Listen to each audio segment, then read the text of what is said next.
Егор Борисов встретился с участниками форума «Выпускник-2016» за новое село.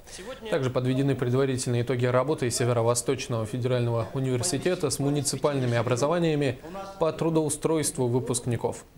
Отметим, еще в 2012 году Борисовым подписан указ, который устанавливает ежемесячные денежные выплаты молодым специалистам сельскохозяйственных организаций.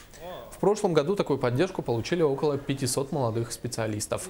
В своеобразном рейтинге активности по привлечению кадров лидируют Мегино-Кангаласский, Чурапчинский и Амгинский районы.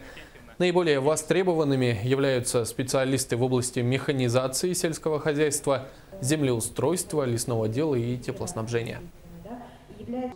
Есть программа по линии сельского хозяйства. Вот сегодня коллеги рассказывали, это касается программ по компактной застройке. Вот в Амгинском улусе мы приступаем к реализации такой программы, выделения земельных участков, компактная застройка жилых домов, вот, индивидуального жилищного строительства.